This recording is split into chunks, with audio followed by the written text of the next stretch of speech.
వాక్యం ప్రారంభించిన తర్వాత ఇంకెవరో కూడా కొంచెం తగ్గించండి, సరిపోతుంది. Praise the Lord, praise the Lord. Hallelujah, హల్లెలూయా.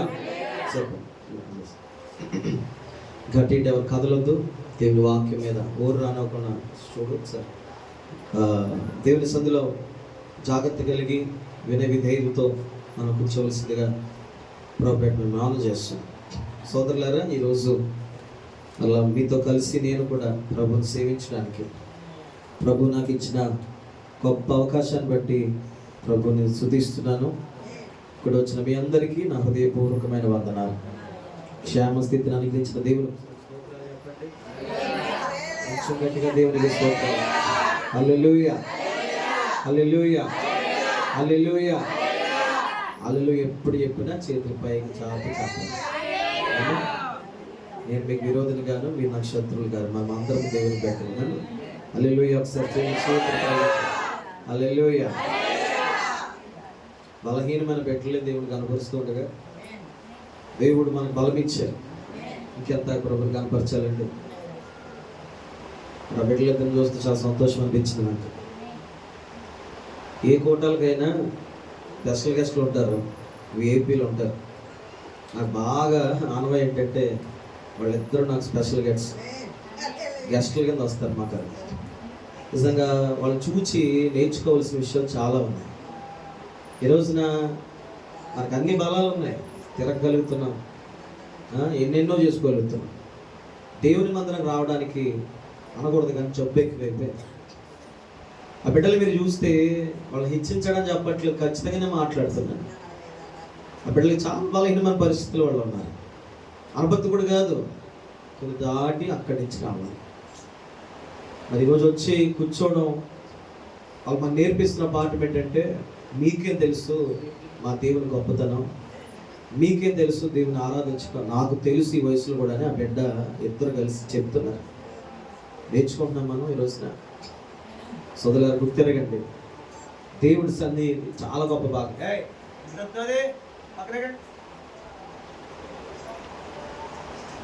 దేవునికి స్తోత్రం చెప్పండి సార్. చాలా డిస్టర్బ్ ఉంది నాకు ఇందాక నుంచి కూడా. మీరు కొంతమంది డిస్టర్బ్ మైండ్తో ఉన్నారు, ఇక్కడ సెట్ అవ్వట్లేదు, ఎందుకో తేడా కొడుతుంది నాకు ఇందా నుంచి. జాగ్రత్తగా ఉండండి. దేవుడి సందులో మనం అందరం ఉన్నాము, బహు జాగ్రత్త కలిగి మనం బ్రతకాలి. దేవుని వాక్యంలో వెళ్ళిపోదాం. పరిశుద్ధ గ్రంథం తెరిచి ఆది కాండము 32వ అధ్యాయము 22వ వచ్చిన భాగాన్ని చదువుకుందాము. ఆది కాండము 32వ అధ్యాయము 22వ వచ్చిన. ఆ రాత్రి అతడు లేచి తన ఇద్దరి భార్యలను, తన ఇద్దరి దాసులను, పిల్లలను తీసుకొని యబ్బోకు రేవు దాటిపోయెను. యాకోబు వారిని తీసుకొని కలిగినదంతయు పంపివేసెను. యాకోబు ఒక్కడు మిగిలిపోయెను. ఒక నరుడు తెల్లవారు వరకు అతనితో పెనుగులాడెను. తాను అతని గెలవకుండుట చూచి తొడగూటి మీద అతన్ని కొట్టెను. అప్పుడు అతడు ఆయనతో పెనుగులాడుట వలన యాకోబు వలిసెను. అంతేనా, ఇంకేం లేదా? నన్ను పోనిమ్మనగా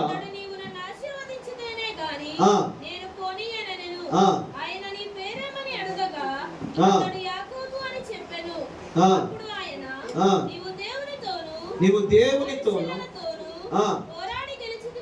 పోరాడు గెలిచితివి గనుక ఇక మీదట నీ పేరు ఇజ్రాయేలే.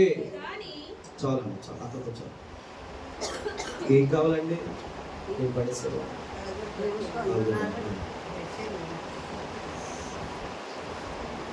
ఒకసారి అంత దేవునికి స్తోత్రాలు చెప్పండి. హల్లెలూయా. ఒక అతని గురించి మనం చదువుకున్నాం చాలాసార్లు. నేను ఆ వాక్యాలు కూడా మీకు చెప్పాను. మరొకసారి ఒక ఆలోచన వైపు మనము మాట్లాడుకున్నాం. ఎవరితను?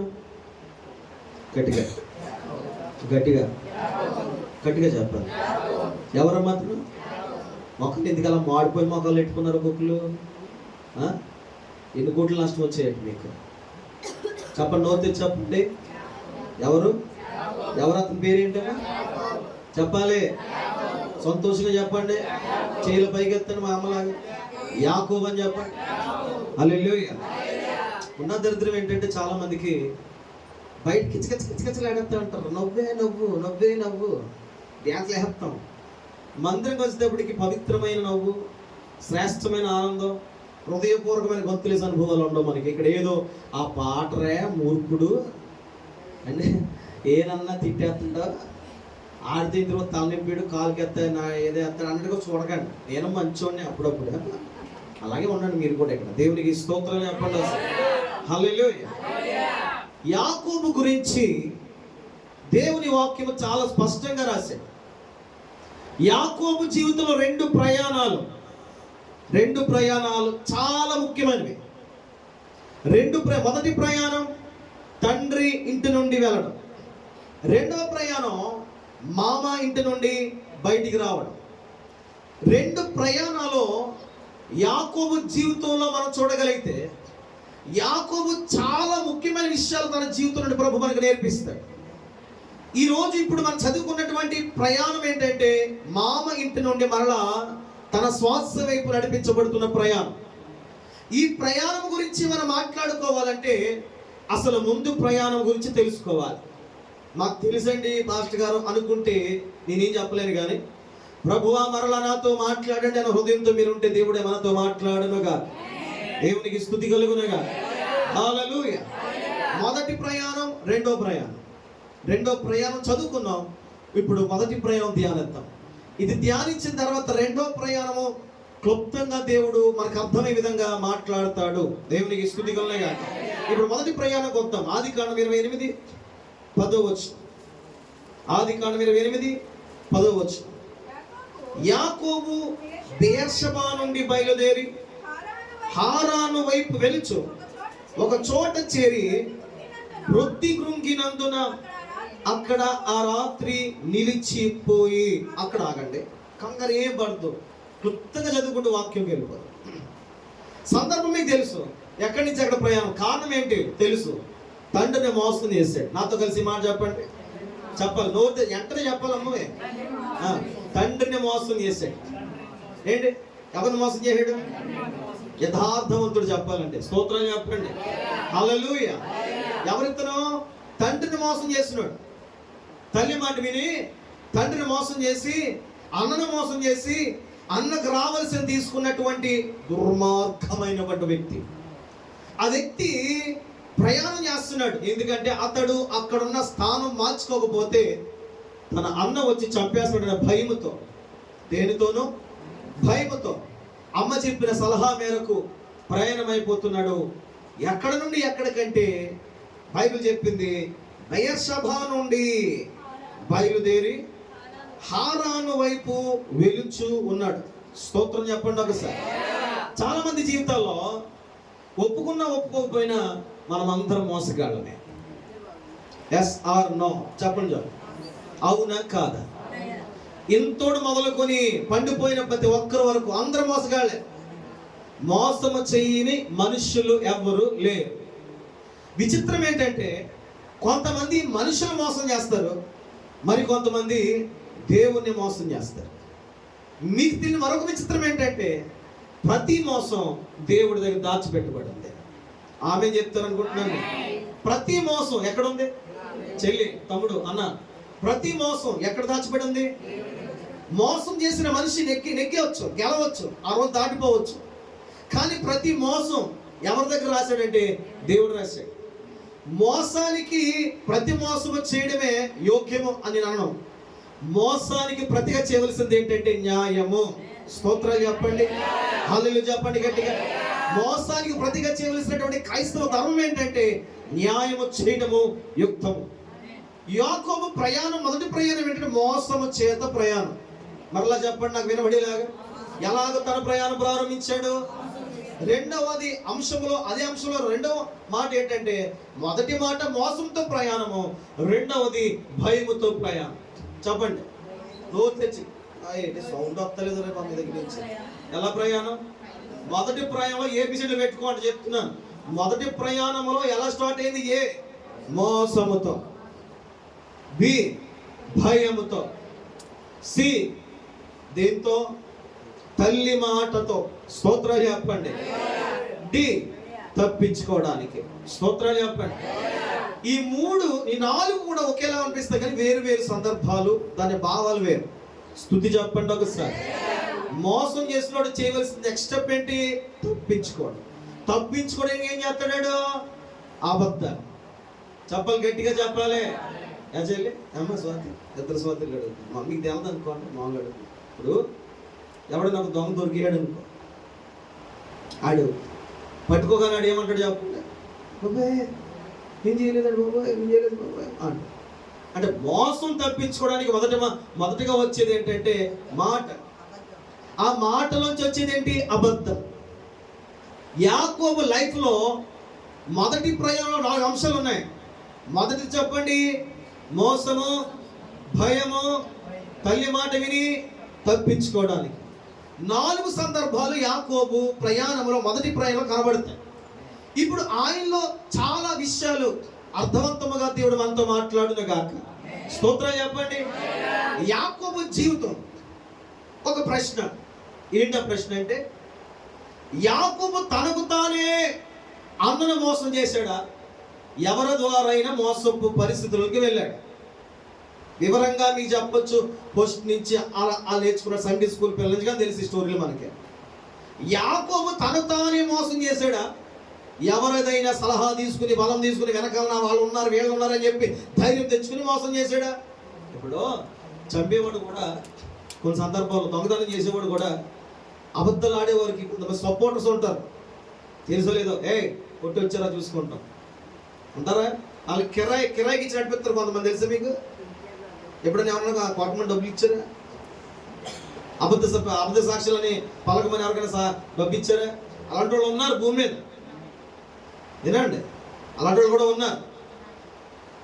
బైబిల్ ప్రకారంగా చెప్పిన అంశం ఏంటంటే, యాషావుకి వెళ్ళవలసింది ఆశీర్వాదం. ఎవరికి వెళ్ళాలి? అది గట్టిగా చెప్పాలి. ఎవరికి వెళ్ళాలి? ఎవరికి వచ్చింది? ఎవరి ద్వారా వచ్చింది? గట్టిగా చెప్పాలి. తల్లి ద్వారా వచ్చింది. తల్లి ద్వారా యాకోబుకి ఆశీర్వాదం వచ్చింది. తల్లి ద్వారా యాకోబుకి తండ్రి దగ్గర నుండి ఆశీర్వాదం వచ్చింది. మరలా చెప్పండి, ఎవరి దగ్గర నుండి? కొద్దిగా అర్థం కావు, లాజిక్లు ఉంటే పెద్ద ఇబ్బంది ఏం కాదు. వింటే రెండోసారి అంటే అర్థమైపోద్ది. తల్లి ద్వారా తండ్రి దగ్గర నుండి. మీ అందరూ ఒక శుభవార్త ఏంటి తెలుసా? సంఘం మనకి తల్లి. సంఘం మనకి. ఈ తల్లి ద్వారా ఏమొస్తుంది? తండ్రి దగ్గర నుండి ఆశీర్వాదం దిగి వస్తుంది. ఒక మనిషి తల్లి సంఘంలో నిలిచి ఉండాలి. తల్లి అంటే బాప్తిజం తీసుకున్న చోట అనుకుని పారిపోతారేమో, అలా అంటలేదు. నీ తల్లి అనగా నువ్వు కలిగిన సంఘం. ఈ సంఘం ఏం చేయాలంటే రేపుతూ ఉండాలి. ఎలాంటి రేపు అంటే తండ్రికి దగ్గర చేర్చే విధం, తండ్రి చేత ఆశీర్వాదాలు ఎలా పొందుకోవాలో నేర్పించే కోణం తల్లి నేర్పిస్తూ ఉండాలి. చాలా మంది తల్లు వేరే నేర్పిస్తూ ఉంటారు. మీ తల్లిదండ్రులు నాకు అవసరం లేదు, కానీ సంఘం అనే తల్లి నేర్పించేది ఏంటంటే పరమ తండ్రి ద్వారా వచ్చే ఆశీర్వాదాలు ఎప్పుడు కూడా సంఘంలో నీకు నేర్పిస్తూ ఉంటుంది. సంఘమాను గుర్తెరగాలి. రెప్కాకు ఒక ఆలోచన ఉంది. యాసాబు మట్టికే దీవించబడటం కాదు, యాకోబు కూడా దీవించబడాలి. స్తోత్రాలు చెప్పండి సార్. ఆ తల్లిలో స్వార్థం ఉంది, కానీ ఈ సంఘం తల్లిలో స్వార్థము లేదు. ప్రతి ఒక్కరికి దైవ ఆశీర్వాదాలు ఇవ్వడానికి సంఘం ఎప్పుడు కూడా సిద్ధముగానే ఉంది. స్తోత్రాలు చెప్పండి.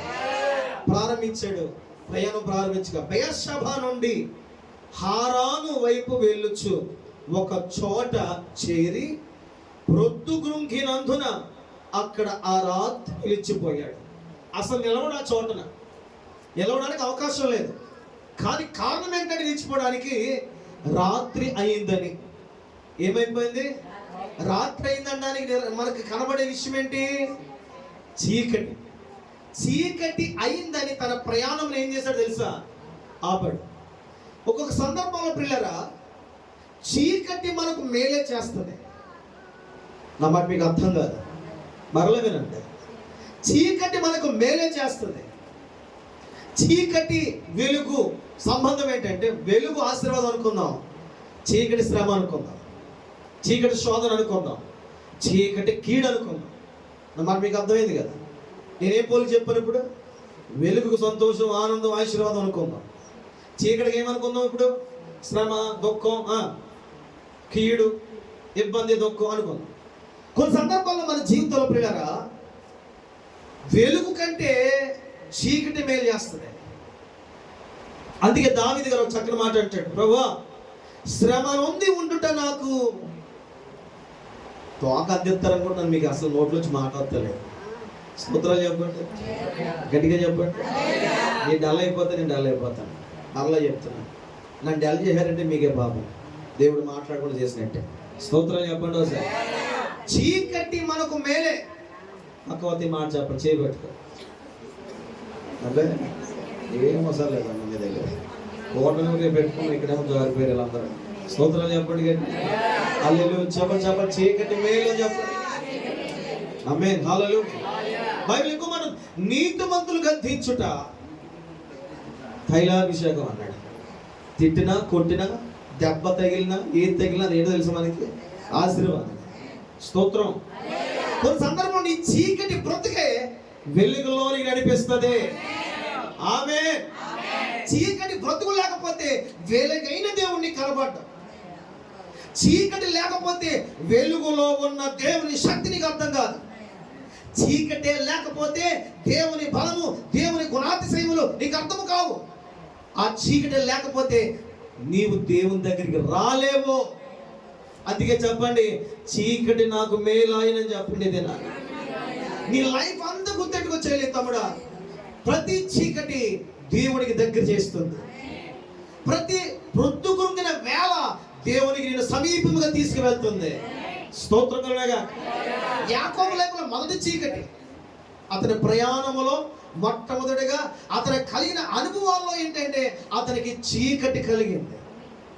దేని చేత ప్రారంభించాడు పరుగు? మోసముతోనూ, గట్టిగా చెప్పాలి, మోసముతోనూ, భయముతోనూ, తల్లి మాట ద్వారా తప్పించుకోవడానికి ప్రయాణం చేసిన అతని బ్రతుకులో మొదటి స్టెప్ వేయగానే కనబడింది ఏంటయ్యా అంటే చీకటి. నాతో కలిసి మాట చెప్పాలి.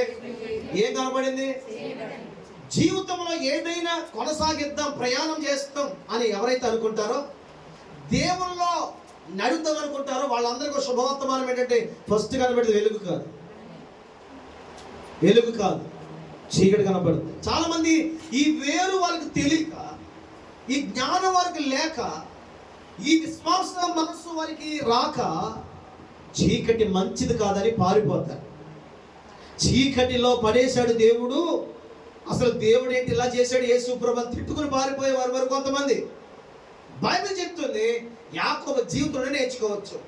చీకటి వచ్చింది, ప్రొద్దుగురుంగినందున అక్కడ ఆ రాత్రి నిలిచిపోయాడు. ఏమయ్యాడు? అప్పటి వరకు మరి ఏం చేస్తున్నాడు? చీకటి లేని ఏం చేస్తాడు? నడుచుకుంటూ పోతున్నాడు. ఎక్కడ ఆగుతున్నాడు? వెలుగున్నంత సేపు ఏం చేశాడు? కొంచెం గట్టిగా ఏం చేశాడు తల్లి? ఆయన ఏం చేశాడమ్మా? వెలుగున్నంత సేపు ఎక్కడ ఆగలేదు తమ్ముడు,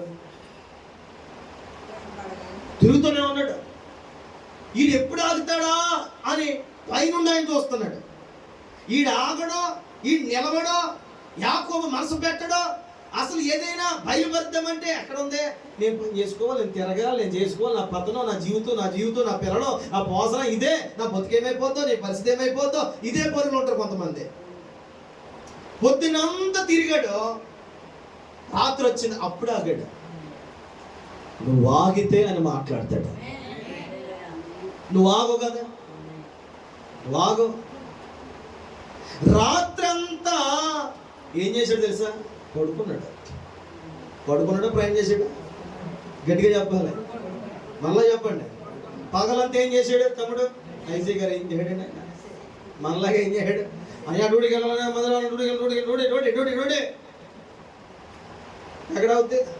కాలేదు. పగలైనాక అవదో డ్యూటీ ఉంది, ఆఫీస్ ఉంది, అవదో ఉంటాం కదా. మాట చెప్తాను, గుర్తెట్టుకోండి. ఇది లైఫ్, రొటీన్ లైఫ్లో ఉన్న స్టోరీ.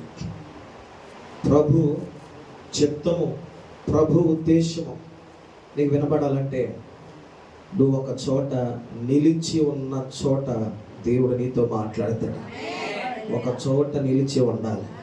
చెప్పండి ఒకసారి, పక్కవర్తి మాట చెప్పండి. నీవు నిలిచి ఉండాలని చెప్పండి, గట్టిగా చెప్పండి.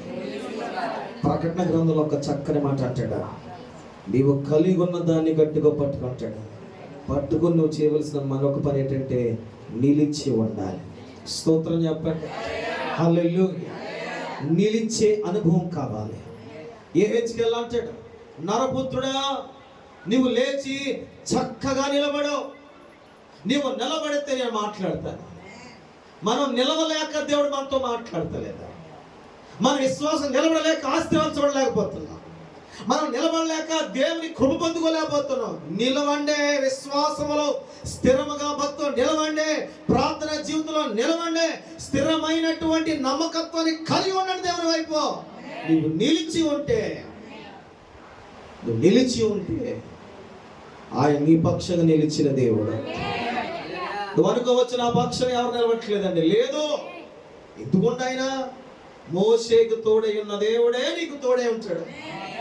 అబ్రాహాముతో నడిచిన దేవుడే నీతో నడుస్తాడు. No doubt. ఆయన నిన్న నేడు నిరంతరము చెప్పాలి.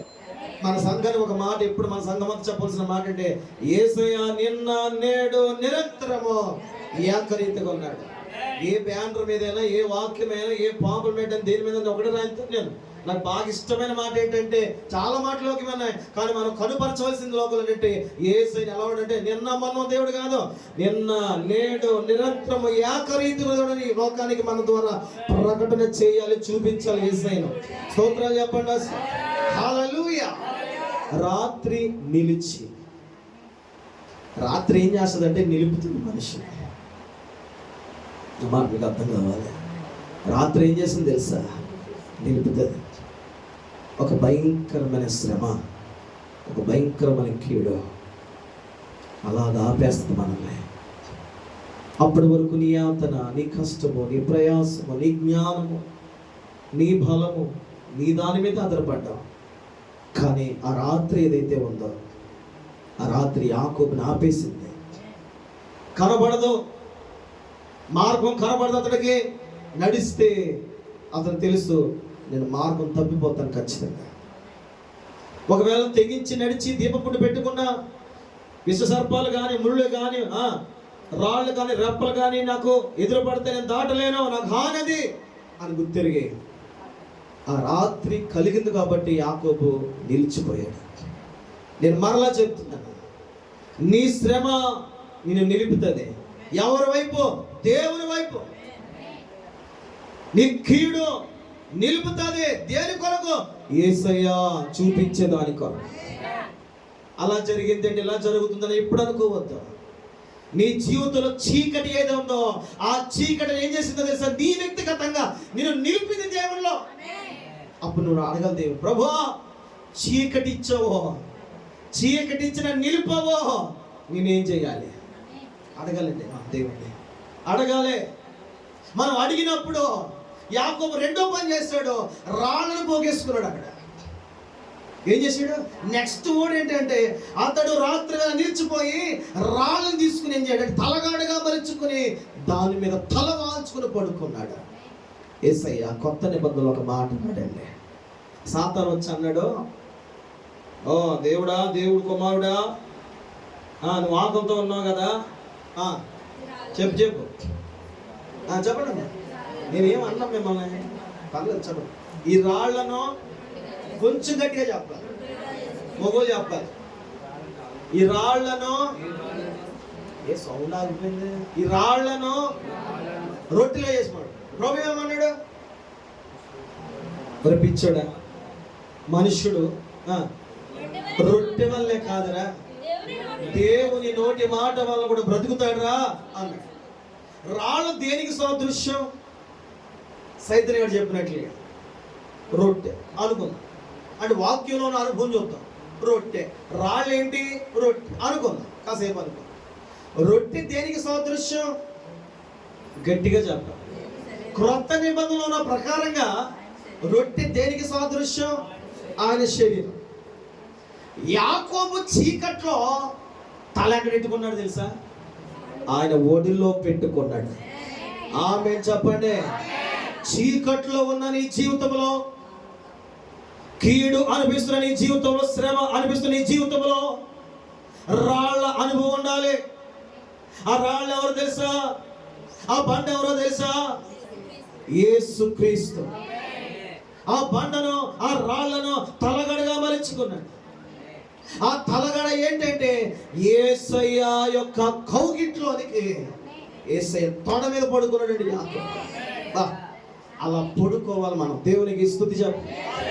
ఈరోజు శ్రమ వస్తే ఏడ్చేస్తున్నావు నువ్వు, కష్టం వస్తే పారిపోతున్నావు నువ్వు. ఇంకోటేమో తాగుతాకపోతాడు, ఇంకోటి తిరిగితాకపోతాడు అక్కడ పనికి మాలోళ్ళు. కానీ యేసయ్య నమ్ముకున్న వాళ్ళు ఏం చేస్తారు? రాళ్ళ అనుభవంలోనికి వెళ్ళాలి.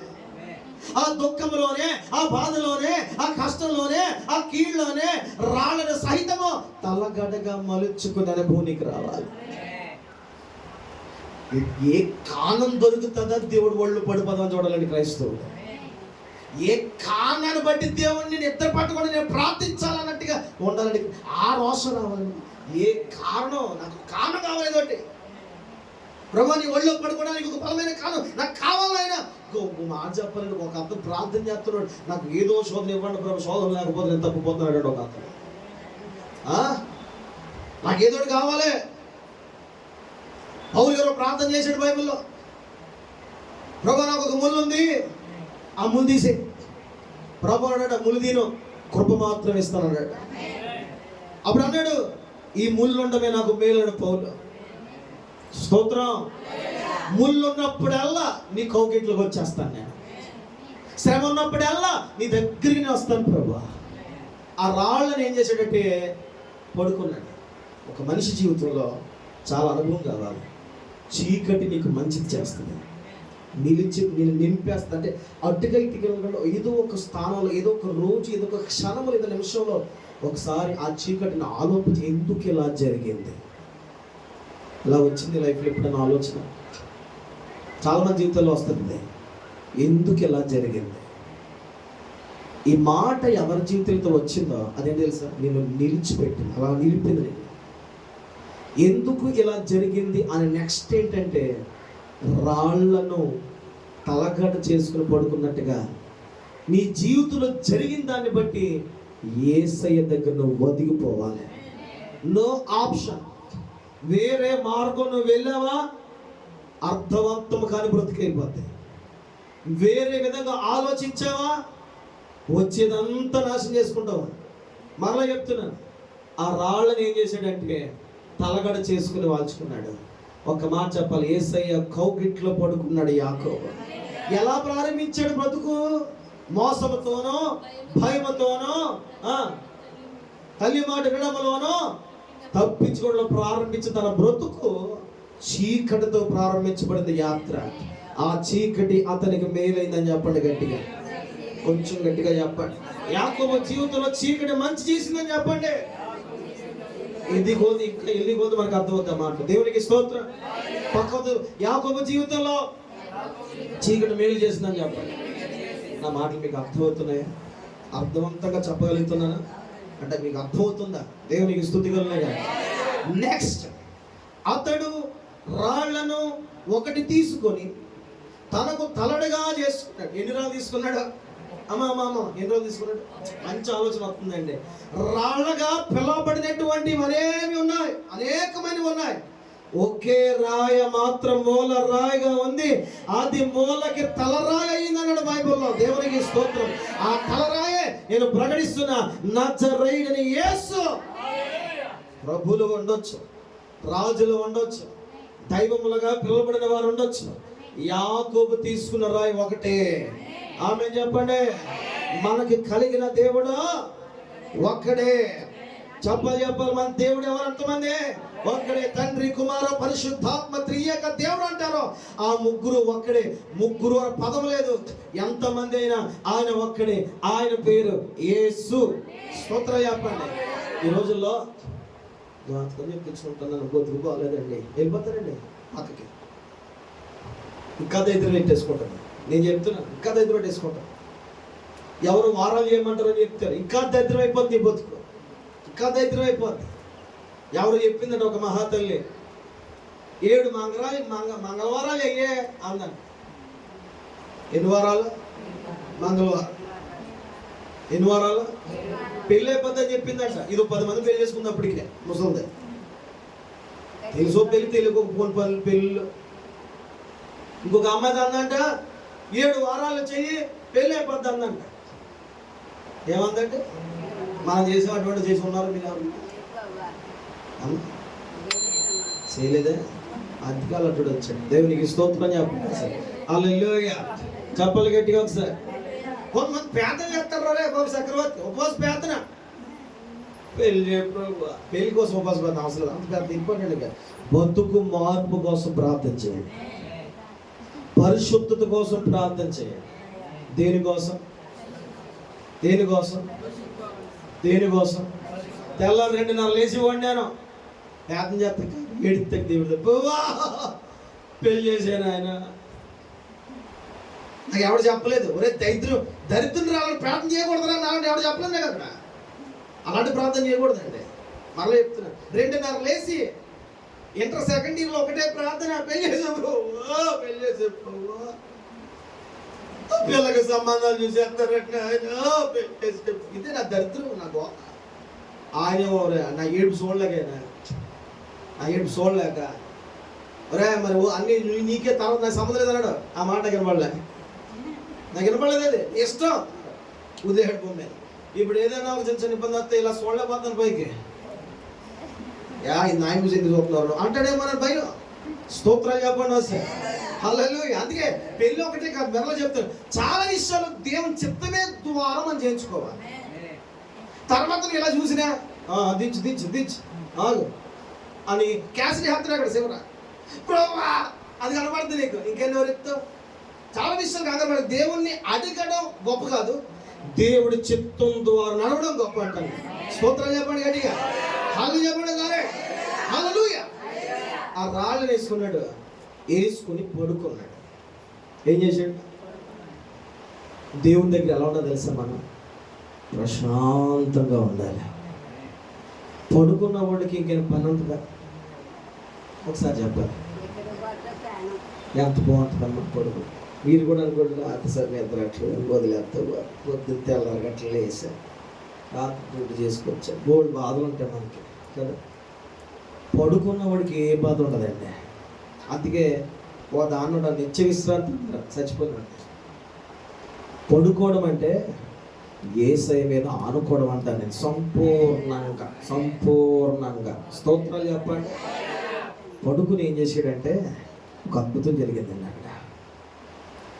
అక్కడ పండుకోవడం. అప్పుడు అతడు ఒక కలక నేను ఆగండి ఒకసారి బ్యాక్ లైన్ వెళ్దాం. ఆ లైన్ పట్టుకుని మళ్ళీ వచ్చేద్దాం. దేంతో పరిపాడు?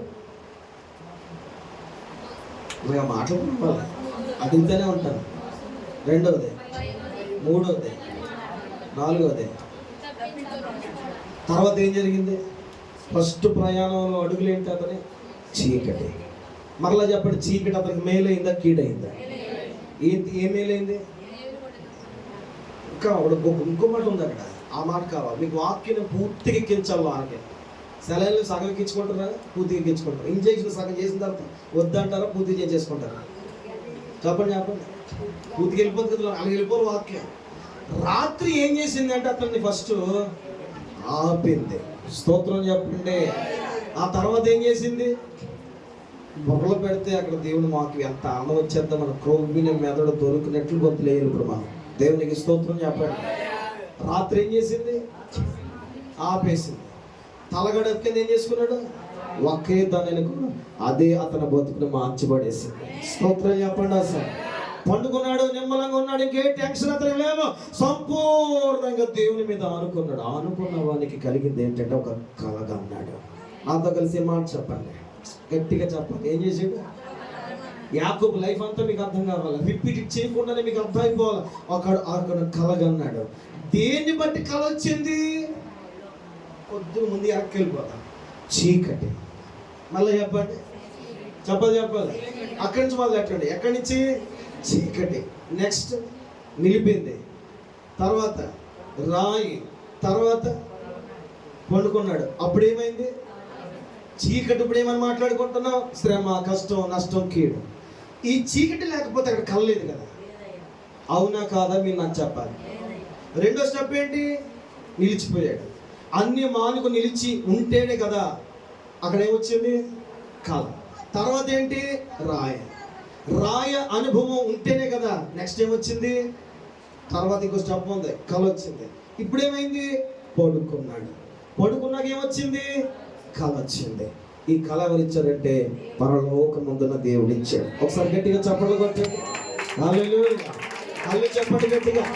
హల్లెలూయా. ఇందాక వాక్యం చదువుతుంటే దేవుని ఆత్మ బలంగా పనిచేసిందంటే సిద్ధపడలేదు నేను వాక్యాన్ని. కలగన్నాడు. ఎవరికన్నారు కళ? యాకోబుకి అన్నాడు. ఇప్పుడు చిన్న ప్రశ్న అడుగుతాను, నాకు జవాబు చెప్పండి. యాకోబుకి ఎంతమంది పిల్లలు?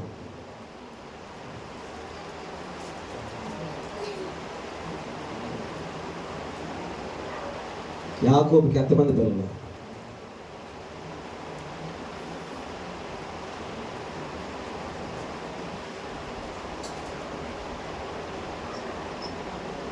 చెప్పండి అమ్మా.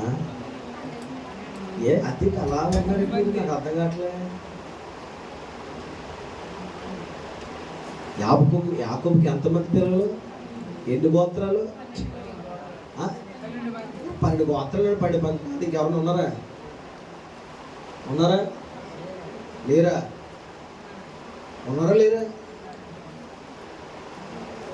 మరి ఆవిడెవరో సోగులు చూపిత్తగలిగింది ఊరంటగా. పేరేమో దీన, రోడ్ల మీద వెళ్తుంది పేన. 13 మంది. పురుషులు ఎంతమంది అంటే 12 మంది. ఒక చిన్న ప్రశ్న అడుగుతాను, చెప్పండి. అది చాలా అవసరమైంది. ఈ 12 మందిలో యాకోబులాగా ఉన్నది ఎవరు? ఏంటండి? యాకోబులో ఉన్న గొప్ప అనుభూతి. అతడు కళ్ళగంటాడు. పెద్దోడికి రాలేదు అనుభవం, రెండో వాడికి రాలేదు, బలవంతులు రాలేదు, గొప్ప వాళ్ళకి రాలేదు. ఎవరికి వచ్చిందంటే ఆ అనుభవం యోసేపుకి వచ్చింది. తండ్రి లాంటి అనుభవం కొడుకు పొందుకోవాలి. ఆ కొడుకు ఎవరైతే తండ్రిలాగా ఉంటాడో ఆ తండ్రి ఆశీర్వాదం వాడి మీదకి వస్తుంది, ఇంకెవ్వడి మీదకి రాదు. సోదరులారా, పరలోకమంది తండ్రి ఉన్నాడు మనకి. ఆ తండ్రికి పిల్లలుగా ఈ భూమి మీద చాలా మంది ఉన్నాము. ఆ తండ్రిలాగా ఈ భూమి మీద ఎవరైతే బతుకుతారో వాళ్ళ ద్వారానే దేవుడు తన కార్యాలు జరిగించుకుంటాడు. రూపేన్తో మాట్లాడేది కళ ద్వారా. రూపేన్కి అర్థం కాలేదు, బతుకు బాగుందనుకున్నాడు వీడు. షిమియోనికి కళ రాలేదు, ఆ కళ వస్తే ఏముందనుకున్నాడు. 11 మందికి కళలు లేవు.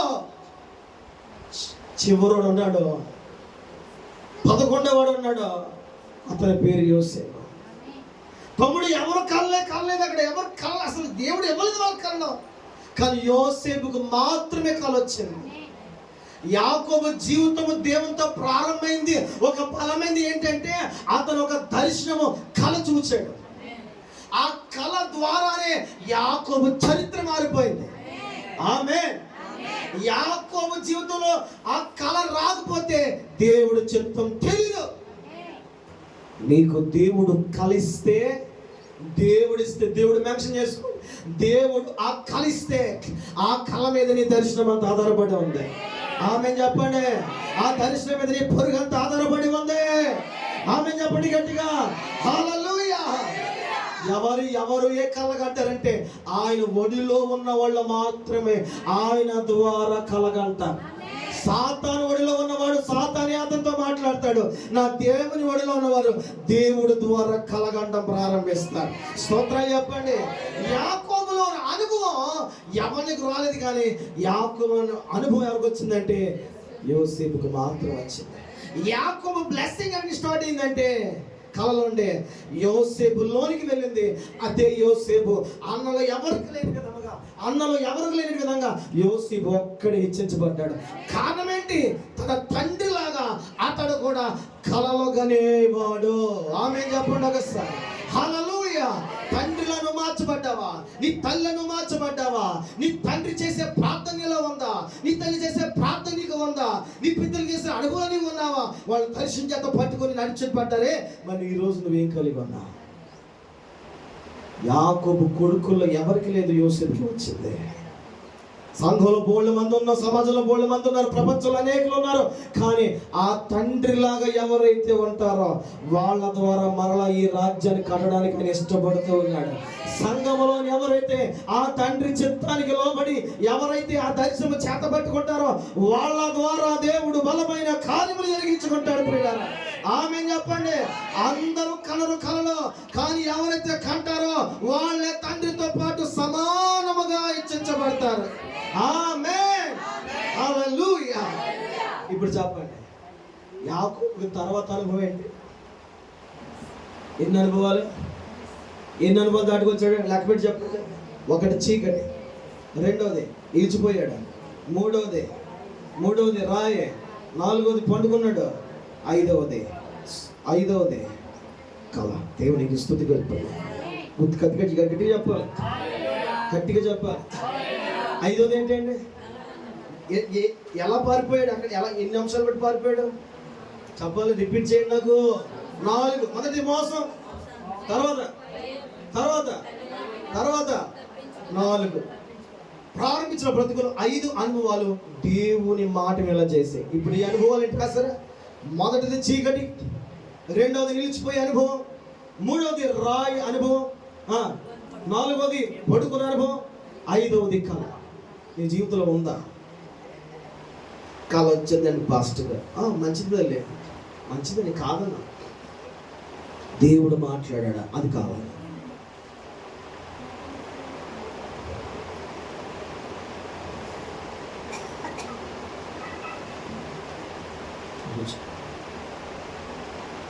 కళ మంచిదే, దేవుడు మాట్లాడా లేదా, అది కావాలి. దేవుడు మాట్లాడాలంటే వాక్యం చెప్పండి. దేవుడు మాట్లాడాలంటే చీకటి, నిలిచిన అనుభవం, రాయి అనుభవం, పండుకునే అనుభవం, ఈ 4 ఉంటే 5 దాంట్లోకి వెళ్తాం. అనుభవాలు లేకుండా దేవుడు ఏం మాట్లాడ్డో గుర్తెట్టుకో. అనుభవాలు లేకుండా అసలు సాక్ష్యం పనిచేయవు. అనుభవాలు లేకుండా నీ సాక్ష్యం పనిచేయదు. అనుభవం లేకుండా సేవ కూడా జరగదు. అనుభవం ఉంటేనే సంసారం బాగున్నట్లుగా అనుభవం ఉంటేనే సేవ కూడా అభివృద్ధి పొందుతూ ఉంటుంది. దేవునికి స్తోత్రం. అందుకే పాపం ఒక పెద్ద భాషగారు వచ్చాను ఇక్కడికి. ఏమండే పద్మగారు, ఏ పెద్ద పాత్రని ఓసారి నా దగ్గరికి వచ్చి చూడండి అన్నాడు. అనడా ఇదొక జబ్బు. వాళ్ళు అన్యులుగా ఉన్నప్పుడు ఎవరు రాలేదు, సుమత్ ఎవరు చేయలేదు, అమ్మ వేసుకోని అనుకున్నా ఎవరు చెప్పలేదు, వీళ్ళకి ఎవరు చెప్పలేదు. కానీ రక్షించబడిన తర్వాత మాత్రం వచ్చేస్తున్నారు పొలోమంట. అమ్మ వెంకటేష్ గారు మీ ఇంటికి వచ్చాను, నేను వచ్చానమ్మా, మీరే వచ్చాను మొదట, అమ్మ మీ దగ్గర నేను వచ్చానా? కారణం చెప్తాను, గుర్తెట్టుకోండి. మనము విశ్వాస యాత్ర కొనసాగిస్తున్నప్పుడు ఒకటి, విశ్వాసం లేనప్పుడు మరొకటి. విశ్వాసం లేనప్పుడు వచ్చింది ఎవరంటే దేవుడు. విశ్వాసం కలిగి ఉన్నప్పుడు రావాల్సిన మనం. గుర్తెట్టుకోండి, విశ్వాసంలో ఉన్నప్పుడు మనమే రావాలి, విశ్వాసం లేనప్పుడు దేవుడు మనకు వచ్చాడు. అందుకే ఏమన్నాడు, మనం వెదకి రాలేమని తానే మన కొరకు దిగి వచ్చిన దేవుడు. స్తోత్రం చెప్పండి. హల్లెలూయా. తండ్రి లక్షణం ఏమో కలిగి ఉందో చెప్పండి. నాకు ఈ మాట చాలా సంతోషం అనిపించింది. యోసేపు ఒక్కడే కలిగి ఉన్నాడు. స్తోత్రం కలగా. హల్లెలూయా, హల్లెలూయా. ఆ తర్వాత ఏం జరిగింది తెలుసా? అతడు ఒక కల కన్నాడు. అందులో ఒక నిచ్చెన భూమి మీద నిలవబడి ఉండిన కల్లో మొట్టమొదటిగా కనబడింది ఏంటంటే నిచ్చెన. నీ కళ ఎప్పుడు కూడా నేను హెచ్చించేది. ఆమె చెప్పండి. నీ కళ ఎప్పుడు ఏం చేస్తే సార్? భూమి మీద నుండి పైకి లేపేది. ఇంకో వాడుక భాషలో వాక్య ప్రకారం మనం మాట్లాడితే పెంట కుప్పల నుండి అందరూ చెప్పాలి పైకి లేపేదే. ఆమేన్ హల్లెలూయా. దేవుడి చిత్తం ఎప్పుడు ఎలా ఉంటుంది మన పట్ల? భూమి మీద నుండి ఎక్కడ వరకు నుంచి లేపబడింది? చెప్పండి అమ్మా, కొంచెం గట్టిగా చెప్పండి అమ్మా. అమ్మా తల్లి, దేవుడు ఆలోచన కూడా అలాగే ఉంటుంది ఎప్పుడు, గుర్తెట్టుకోండి. కొంతమంది ఉంటారు అని చేద్దాం, తొక్కేద్దాం, ఎదగనివ్వకూడదు, తప్పు, పొరపాటు. దేవునికి లేని నీకెందుకు? దేవునికి లేని గుణం నాకు నీకెందుకో? దేవుడే ఒక మనిషిని యాకోబుని లేపుతాం అనుకున్నప్పుడు నుంచుని తీయడం ఎవరికి సాధ్యం? వేసింది ఆయన. ఆమె చెప్పండి, ఆమె చెప్పండి, ఆమె. నుంచుని వేసింది ఎవరో? ఈరోజు గుర్తెట్టుకోండి, నీకు నుంచుని వేయబడడం నీ జీవితంలో ఎప్పుడో జరిగింది. ఈసారి వచ్చిన మెట్లు ఎక్కబోతున్నా. కొంచెం గట్టిగా ఆమె చెప్పండి. ఇప్పుడు నుంచి మొదలవుతాయి. ఏంటది? ఎక్కే అనుభవాలు. ఆమేన్ హల్లెలూయా. నుంచి ఎప్పుడో వేసాడు యేసయ్య. ఇప్పుడు నుంచి 2027 ఏంటో తెలుసా? నుంచుని ఎక్కే అనుభవం ప్రభు నీకు అయిపోతుంది. ఆమేన్ హల్లెలూయా. నుంచుని వేశాడు. ఆ తర్వాత ఏం జరుగుతుందంటే దాని కొన ఆకాశమునంటేనో. తర్వాత అన్నాడు దాని మీద దేవుని దూతలు ఎక్కుచూ. ఎందుకు దిగుతున్నాయి? ఎందుకు ఎక్కుతున్నాయి? ఎందుకు ఎక్కుతున్నాయి? ఎందుకు దిగుతున్నాయి? నెక్స్ట్ వర్డ్ తర్వాత చదవండి. మరియు యెహోవా దానికి పైగా నిలిచి. దేవుడు ఎక్కడ ఉన్నాడు? దేవుడు ఎక్కడ ఉన్నాడు? పైన ఉన్నాడు. ఎక్కుతూ దిగిపోయే వాళ్ళు ఎవరు? గట్టిగా చెప్పు, గట్టిగా చెప్పు. దేవుని వార్త తీసుకురావడానికి దేవదూతలు మన దగ్గరికి ఎక్కుతున్నాయి, వెళ్తున్నాయి, ఎక్కుతున్నాయి, దిగుతున్నాయి. నీకు అది అర్థం కాదు, నీకు కంటికి తెలియదు. నీకు అది చాలా మంది చెప్పిన సాక్ష్యాలు నాకు కూడా అనుభవం అంటే ఇక్కడ దేవుని దూత కనబడింది. ఇక్కడ రోజు ఒక తల్లి వచ్చింది దగ్గరికి, కంగారుగా వచ్చేస్తుంది. తుడితకెళ్ళాను నేను. దేవుని దూత ప్రకాశవంతముగా ఇంత ఎత్తు ఉండి 2 చేతులు పైకి చాపి మోకాలు వేసి ప్రార్థన చేయడం నేను చూచాను అనే సాక్ష్యం. పై నుండి దిగి వచ్చిన దూత. ఆమేన్ హల్లెలూయా. ఈ దూత ఏం చేస్తుంది? మరలా వాక్య ప్రకారం చూస్తే ఎక్కుతుంది, దిగుతుంది. పైన ఎవరున్నారు అంటే ఎవరు పంపిస్తున్నారు దీన్ని? ఆమేన్ చెప్పండి గట్టిగా ఒకసారి. ప్రతి సందర్భంలో, ప్రతి చోట, ప్రతి విషయంలో, ప్రతి ప్రార్థన, ప్రతి కూడికలో, అనుదినము మన జీవితంలో కొన్ని దూతలు ఎక్కుతున్నాయి, దిగుతున్నాయి. పైన నిలిచింది ఎవరంటే దేవుడు. అడుగుతున్నాడు ఆయన, వెళ్ళవా వెళ్ళవా? నా కొడుకు ఎలా ఉన్నాడు? అయ్యా బాగానే ఉన్నాడు, ఇంకా వాడు బాగు చేయండి. వెళ్ళవా? నా కూతురు పరిస్థితి ఎలా ఉంది? బలహీనం ఉంది, వెళ్ళి స్వస్థపరిచిన మాట తీసుకుని. వెళ్ళవా? ఆ కుటుంబ పరిస్థితి ఎలా ఉంది? కష్టంగా ఉందయ్యా, నేను ఆజ్ఞాపిస్తున్నాను, వెళ్ళా మేలు చేసిరా. అట్ల పని ఎక్కడమో దిగడం. నా కొడుకు ఎలా ఉన్నాడో? దుఃఖంలో ప్రభు పట్టుకెళ్ళు, నా వార్త పట్టుకెళ్ళు, నా వార్త పట్టుకెళ్ళు. నీ దుఃఖ దినములు సమాప్తమై నువ్వు నా మాటగా చెప్పు. ఎగుతాయి, దిగుతాయి, ఎగుతాయి, దిగుతాయి. పైన ఉంది ఎవరో తెలుసా? ఆయన. స్తోత్రం చెప్పండి ఒకసారి. హల్లెలూయా, హల్లెలూయా. యాకోబు జీవితంలో సమస్త విషయాలు బహిర్గతం చేస్తున్నాడు ఆయన. దేవుని దూతలు మన చుట్టూ ఇప్పుడు ఉన్నాయి. ఆమేన్ చెప్పండి. దేవుని దూతలు ఎక్కడున్నాయో, అంతకు మించి దేవుని పిల్లలు ఎక్కడున్నారో అక్కడ ఆయన ఉన్నాడు. అదృశ్య రూపంలో ఉన్నటువంటి ఆత్మ ఎల్లవేళ మన మధ్య సంచరిస్తుంది. కానీ మహిమ గల దేవుడు పరలోకమందు ఎత్తుగా ఉండి చూస్తూ ఉన్నాడు. నీకు అది కనబడదు, అది వినబడదు. బైబిల్ చెప్తుంది, చెవి గలవాడు ఆత్మ చెప్పుచున్న సంగతిలో వినుగాక. ఆమేన్ చెప్పండి ఒకసారి. హల్లెలూయా. నాకు అనేక సందర్భాలు, ఇంకా భక్తులకు అనేక సందర్భాలు, చాలా మందికి దేవుని దూతలు మేము చూద్దాం ప్రారంభించాం. మేమున్న ఇల్లు కూడా ఓ మూల స్థూలపు మూల ఇంత ఎత్తులో ఒక ప్రకాశవంతమైన దూతను నేను కల్లారా చూచాను. ఇంకా చెప్పాలంటే ఉపవాస ప్రార్థనలు 42 రోజులు 52 ఉపవాస ప్రార్థనలు కొన్ని రోజులు ఇక్కడ ఇక్కడే ప్రార్థన చేస్తున్నప్పుడు నేను ప్రార్థన చేస్తున్నాను, ప్రభువా సమకూర్చండి అనగే పరలోకము నుండి నా కోసం దించిన ఒక దూత నాకు కనబడింది. ఆ దూత ఎలా తెలుసా? మాసిపుర రెక్కలతో, ఏమాత్రము అప్పటికి ఎగర లేకుండా రెక్కలు ముడుచుకున్నటువంటి కోడి ఎలా ఉంటుందో ఆ రెక్కలు ముడుచుకుని ఆసిపోయిన ఒక చోట మూల కూర్చున్న దూత నాకు కనబడింది. నేనేమని ప్రార్థన, సమకూర్చండి, సంఘ విషయంలో నువ్వు నాతో చెప్పిన మాట సమకూర్చండి ప్రార్థన చేస్తే దూత కనబడింది. కల్లార బలిపీఠ మీద నిలబడి మాట చెప్తున్నాను నేను, అబద్ధం నాకు అవసరం లేదు. ఇలాగూ ప్రార్థన చేస్తూ ఉండగా ఆ దూత రెక్కలు విప్పుకోవడం నెమ్మదిగా నేను చూశాను.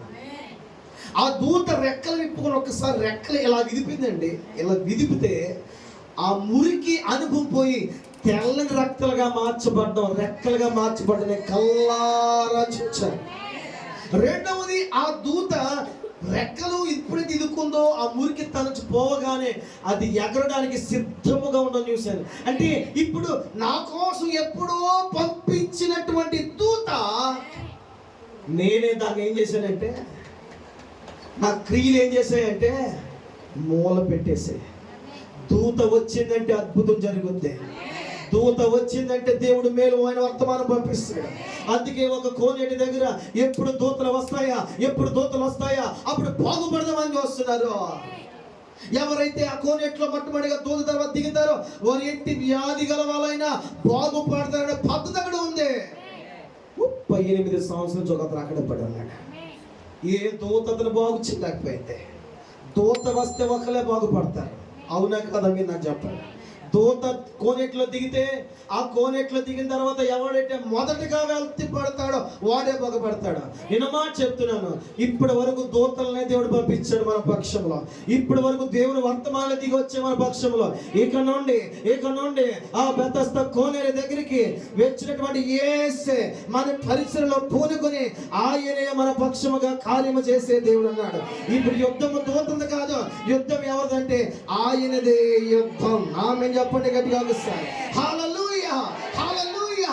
సోదరులారా, ఇక నుండి మన జీవితంలో నేను ప్రవచిస్తున్న యేసు నామములో మన సంఘమే కాదు, మన విషయాలే కాదు, వ్యక్తిగత జీవితంలో ప్రవచిస్తున్నాను.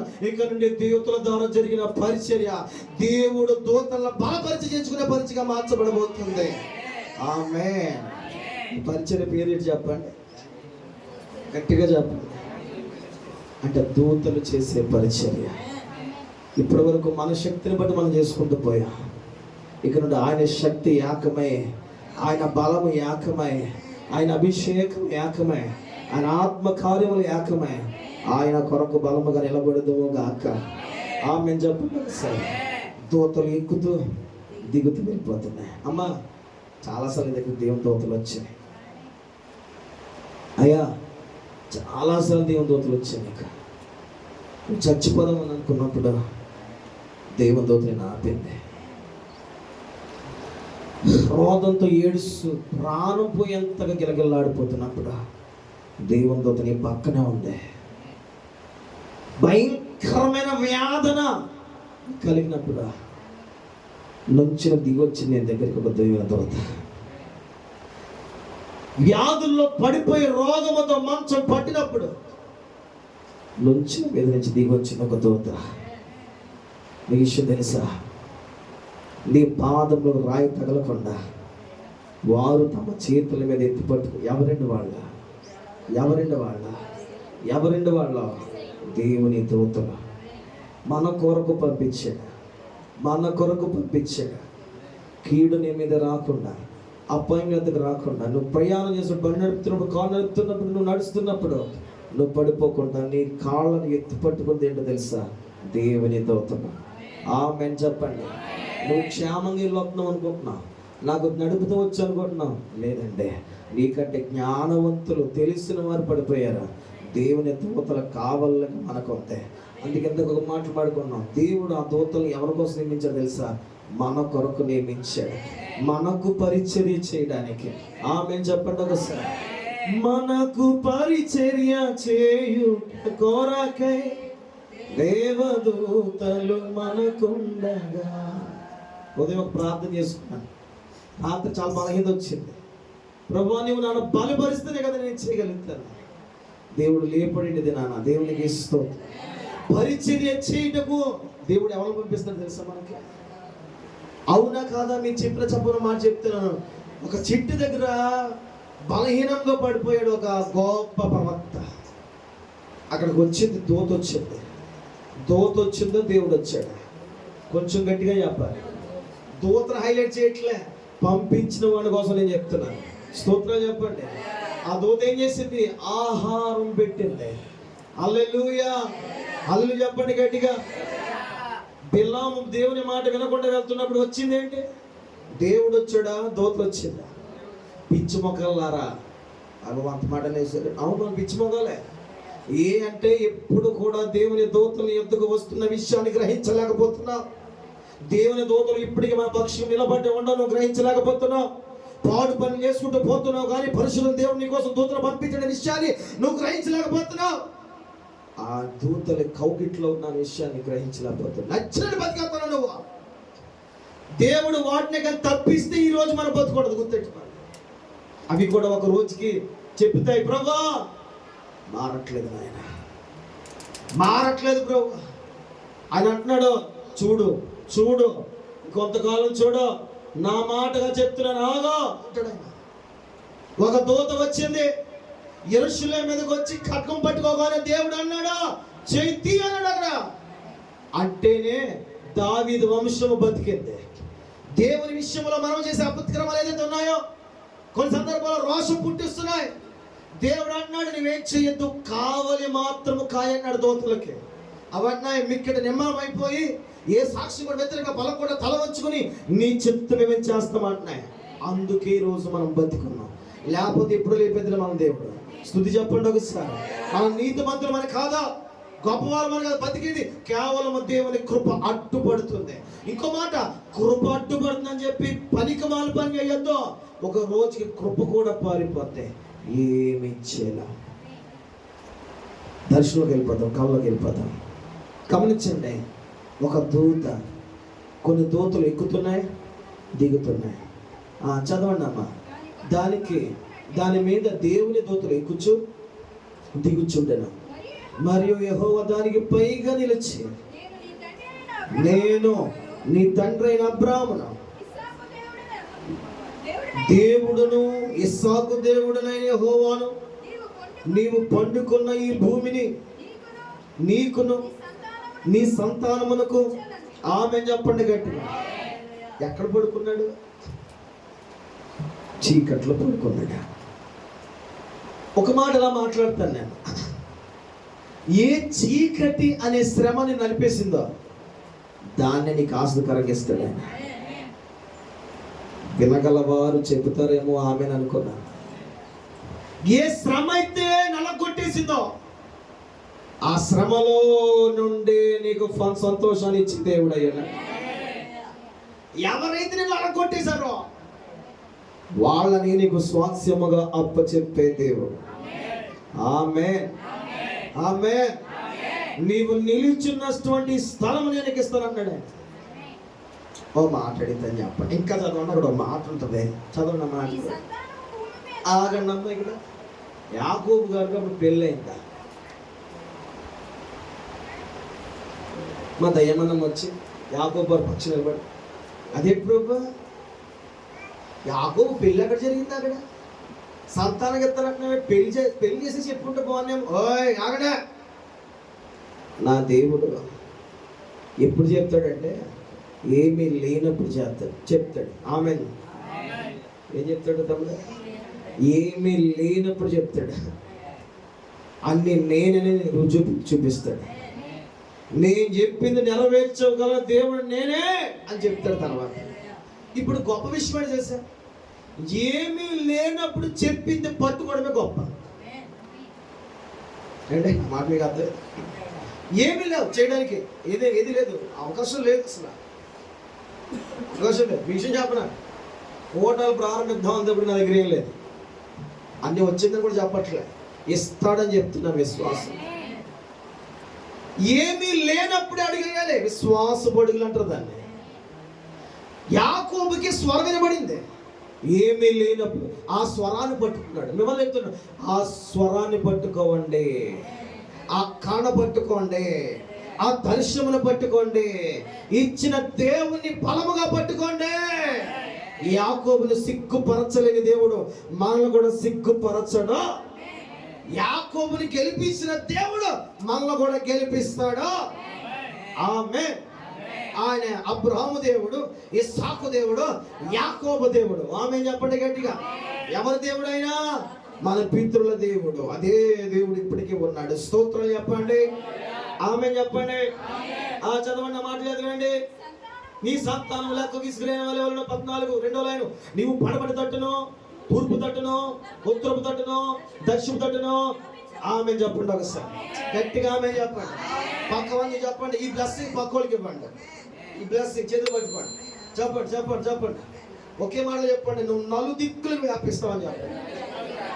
గట్టిగా చెప్పాలి, త్వరగా చెప్పాలి, ధ్వని పెంచి చెప్పండి, సౌండ్ పెంచండి. ఆమేన్. గట్టిగా ఆమేన్ చెప్పండి. మరలా చేతులు పెట్టుకోండి. మరొకసారి పట్టుకోండి. తీగండి మరలా చెప్పండి. నీవు నలుదిక్కులకు వ్యాపిస్తావని చెప్పండి. ఇప్పుడు చెప్పండి. తూర్పు తట్టును, పడమర తట్టును, ఉత్తరపు తట్టును, దక్షిణ తట్టును, నలుదిక్కుల. నువ్వు ఎంత బలంగా చెప్తావు. చేతి పెట్టుకోమంటే చేతులు ఆవిడ చెయ్యి పట్టుకోండి, అంతే. స్తోత్రాలు చెప్పండి. ఇప్పుడు చెప్పండి. నలుదిక్కుల మనల్ని, మన బిడ్డల్ని, మన కుటుంబాలని, గట్టిగా చెప్పాలి, మన సంఘాన్ని వ్యాపింపజేసే దేవుడు. ఈరోజు తారీఖు ఎంత? ఏంటి ఈరోజు స్పెషల్ ఏంటి? చదవలే. రిపబ్లిక్ డే అంటే అర్థం ఏంటి? ఒక్కలకే వారసత్వం కాదు, ఎవరైనా స్వతంత్రంలో హక్కుదారులే. యాకోబుకే దేవుడు కాదైనా, ఇస్సాకుకే దేవుడు కాదైనా, అబ్రహాముకే దేవుడు కాదైనా, మనకి కూడా దేవుడే. వాళ్ళని బలపరిచిన దేవుడు, వాళ్ళని ఆస్వాదించిన దేవుడు, వాళ్ళు కాపాడిన దేవుడు, అదే దేవుడు మనల్ని కూడా కాపాడుతున్నాడు, మనల్ని కూడా వ్యాపింపజేస్తాడు. ఆమేన్. హల్లెలూయా, హల్లెలూయా. ఇప్పుడు ఇంకో మాట చదువుకుంటూ వెళ్ళిపోదాం, నేను ముగించేస్తాను. ఆ తర్వాత అన్నాడు, పడమటి తట్టును, తూర్పు తట్టును, ఉత్తర తట్టును, దక్షిణ వ్యాపిస్తావు భూమి యొక్క వంశములన్నీ. అబ్బా పక్కో ఈ మాట మీరు ఖచ్చితంగా బ్లెస్ చేయాలంటే. చాలా మంది నీ ద్వారా దరిద్రం పట్టుకుందంటారు. ఇప్పుడు అన్ని అది పోవాలి యేసునామములో. ఆమేన్ చెప్పండి. చేపట్టుకోండి, పక్కోళ్ళు చెప్పండి, పక్కోళ్ళతో పెట్టుకోండి. నీ మూలంగా చెప్పండి గట్టిగా, కొంచెం గట్టిగా. ఎవరి మూలముగా? నా మూలముగా, నీ మూలముగా. ఏమవుతుందంటే అక్కడ వాక్యం చెప్పింది చదవలే. ఆమేన్. ఈ రోజు నుండి నీ మూలంగా ఆశీర్వాదం వస్తుంది. నీవే మూల పురుషుడువు, నీవే మూల స్త్రీ. దేనికి? నీ ఇంటిలోనికి ఆశీర్వాదం రావడానికి నీవే మూలం. ఆమేన్. నీవే మూలం. ఆమేన్ చెప్పండి. ఈ విశ్వాసాన్ని చేతపట్టుకునే అంత విలువైన మనుషులుగా బతకండి. ఆశ్రయించబడ్డ కారకుడు నేనే కాబట్టి చాలా జాగ్రత్తగా ఉండాలి. ఇంకో మాట చెప్ప, నీ వంశములోనే నీవే మూలం. 100 మంది కుటుంబంలో అనుకోండి, కుటుంబంలో ఆ 100 మందిలో నీవే మూలం. వంశవలి ఎంత వృత్తి అయినా, అభివృద్ధి పొందినా, ఆ వంశవలి ఎంత గొప్పదైనా నీవే మూలం. అలా చేయబోతున్నాడు యేసయ్య. ఆమేన్ చెప్పండి. నమ్మిన వారికి మాత్రమే హక్కు దొరుకుతుంది. ఆమేన్. హల్లెలూయా. మూలముగా ఆశ్రయించబడుదును. 15 ఇదిగో నేను నీకు తోడై ఉండి నీ వెళ్ళి ప్రతి సామంతుని కాపాడుచు ఈ దేశం మరల రప్పించదును. నేను నీతో చెప్పిన నెరవేర్చే వరకు నిన్ను విడవనని చెప్పగా యాకోబు అప్పుడు నిద్రలేచాడు. స్తోత్రం. అప్పుడు లేవాలి మనం. కల కన్న తర్వాత లేవాలి. కల కన్నే ముందు కాదు లేవాల్సిందే. కల కన్నాక, దేవుడు నిత్యది ఇచ్చాక, దేవుడు బలపరిచాక, దేవుడు దర్శనం ఇచ్చాక, దేవుడు వాగ్దానం ఇచ్చాక, దేవుడు దిగి వచ్చిన తర్వాత లేవాలే యేసు నామములో. ఆమేన్ చెప్పండి. నువ్వు ఇంకా సద్దులకు కూర్చుంటున్నా, ముడుచుకుని కూర్చుంటున్నా, సరి ఎక్కువైపోయింది అన్నా, లేదు లేవాలే. సంగమా 2025 నీవు లేవాలి. నువ్వు లెగిస్తే యెహోవా నీ పక్షమున కార్యము చేయడానికి సిద్ధముగా ఉన్నాడు. ఆయన లేవాలే. ఇంకోసారి పక్కవద్దు చెప్పండి. కేకెట్టు చెవులు అరవండి. నువ్వు లేవాలని చెప్పండి. చెవులో చెప్పాలి మాట గట్టిగా. చెవి దగ్గరికి వెళ్ళి చెప్పండి, లేవాలి, వేకప్. ఆమేన్, హల్లెలూయా, వేకప్ అని చెప్పండి. లే. ఏడుతున్నారు శిష్యులు, నశించిపోతున్నాం ప్రభు, నుంచి ఎంత లేదా పడుకున్నాడు ఆయన. నువ్వు ఎప్పుడు ఆయన ఎక్కడ నువ్వు లేపుతా? నీకు ఆయన లేపుతూ నీకు రాదు. ఆయన లేపుతూ రాదు, ఆయన లేపుతూ వచ్చు. ఆయన లేప ఆయన లేపుతావు, లేకపోతే ఇంకొకటి లేపుతావు. ఆడు నల్లాగరంతో ఆడు ఆయన లేపుతారు చాలామంది. ఆయన లేపు కాబట్టి కొంపలో శాంతం లేదు.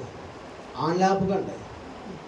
ఒక ఆయన ఉన్నాడు, ఆయన లేపండి. ఆయన లేపితే బాగుపడతాం. ఎంత చిన్న విషయం వచ్చింది అనుకో, మా అమ్మ ఎలా ఒప్పుడు ఉంటుందో కొంపలో మాట్లాడుకోవడం, ఒక విధానం ఉంటుందా మాట్లాడుకోవడం, ఒక సక్కం పెడతాం. అలా ఏదనుకో ఆయన లేచిపోడు, ఆయన లేవలేదు. ఏమా ఏమైంది? ఆయన లెగుతున్నాడానికి కుటుంబంలో బాగుంటలేదు. ఆయన లేపకండి, ఆపేయండి ఆయన్ని. చెప్పండి, ఆయన్ని తొక్కేయండి ఈరోజు నుంచి. ఎవరి చేతిలో ఉంది? నీ చేతిలోనే ఉంది. అరే కిరణ్ బాబు, ఎవరి చేతిలో ఉంది? ఆయన లేపొద్దు, ఆయన లేపండి. కుటుంబాలు బయటికి వినబడాల్సి ఉంటుంది. రక్షణ సునాదాలు బయటికి వినబడాలంటే గుడారాల్లోంచి. స్తోత్రాలు చెప్పండి ఒకసారి. హల్లెలూయా, గట్టిగా చెప్పండి. ఎవరు లేగాలి? యేసయ్య లేవాలి. ఆమేన్ చెప్పండి ఒకసారి. ఆయన లెగిస్తే ఏమో తెలుసా? మిక్కిన నిమ్మలమైపోయాట గాలి సముద్రం. 2025 ఆయన లేచే సంవత్సరం. ఎవరి పక్షముగా? నా పక్షముగానండి. ధైర్యంగా చెప్పాలి, నా పక్షముగా. ఆమేన్, హల్లెలూయా. తర్వాత అంటాడు అక్కడ, ఇదిగో నీకు తోడి ఉండి నీ వెళ్ళి ప్రతి స్థలం నిన్ను కాపాడచ్చు, దేశం నిన్ను మరలా రప్పించు, నేను ఏదో చెప్పి నెరవేర్చు, నిన్ను వెడవిను అని చెప్పగా యాకోబు నిద్ర తెలిసి నిశ్చయముగా యెహోవా ఈ స్థలమందున్నాడు, అది నాకు తెలియకపోయినని అనుకున్నాడు. అనుకున్న తర్వాత భయపడి, ఈ స్థలం ఎంతో భయంకరము, ఇది దేవుని మందిరమే కానీ వేరొకటి కాదు, పరలోక గమని ఇదే అనుకున్నాడు. సంఘంలో ఉన్న దరిద్రం ఏంటంటే దేవునికి భయపడలేకపోతుంది. యాకోబులో గొప్ప లక్షణం ఏంటంటే యాకోబు గొప్ప లక్షణం ఏంటంటే అతడు దేవునికి భయపడినాడు. ఎవరికి భయపడినాడు? ఒక్క మాట్లాడితే చెప్పండి, నీకు ఎవరంటే భయం? ఎవరంటే భయం నీకు? దేవుడంటే భయం ఉందా? నిజం చెప్పండి, నిజం చెప్పండి. అసలు నీకు భయం ఎవరు?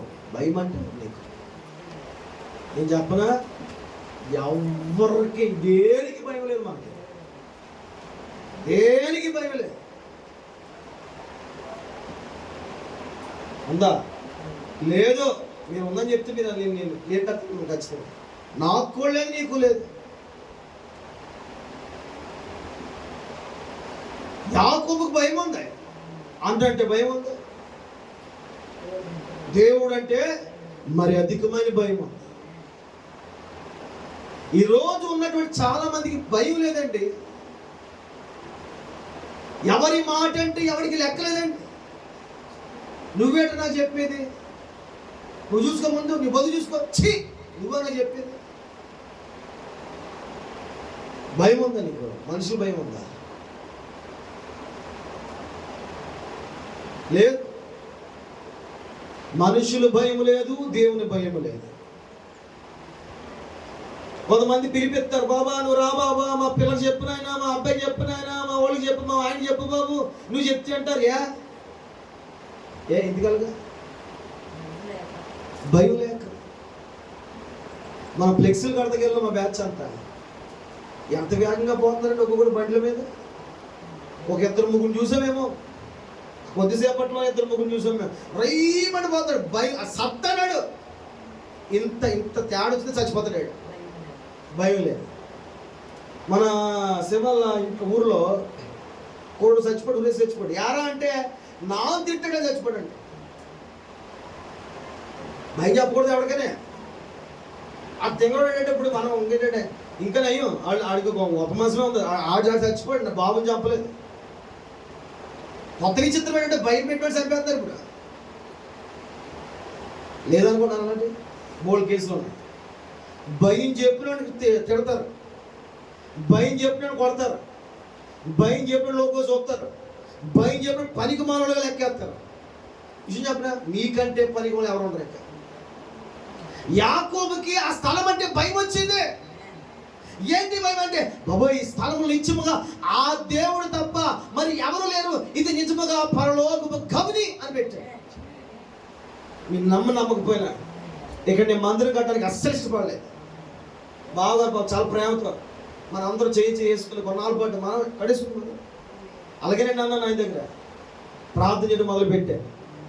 యథార్థ బలిపెట్టి నిలబడి చెప్తుండే మాట, ఎలా కట్టను ప్రభు, ఇక్కడ ఇలాంటి స్థలాలు ఎలా కట్టను, ఈ స్థలం పరిశుద్ధం నేను అడగాలి కదా. యాజకుడు నేను అడగాలి, మీరు విధానం మీరు నా విధానం ఎలా కట్టాను ప్రభు. ఈ పక్కన అంతా కొద్ది వ్యతిరేకలు ఉన్నాయి నాయన, ఇది పరిశుద్ధ స్థలం కాదు కదా. ఈ చుట్టు తాగే వాళ్ళు ఒకరు, సిగరెట్ కాల్చే వాళ్ళు ఒకరు, మందు తాగే వాళ్ళు ఒకరు, ఆడుకున్న ఆటపాటలు ఏదో జరుగుతుంది కదా ఇక్కడ చుట్టుపక్కల. మరి ఇలాంటి స్థలాల్లో ఈ మందిరం ఎలా కట్టను ప్రభు. నేను ఒక్క అలా బాధపడి ప్రార్థన చేస్తుంటే ఇదే మాట దేవుడు నాతో మాట్లాడాడు.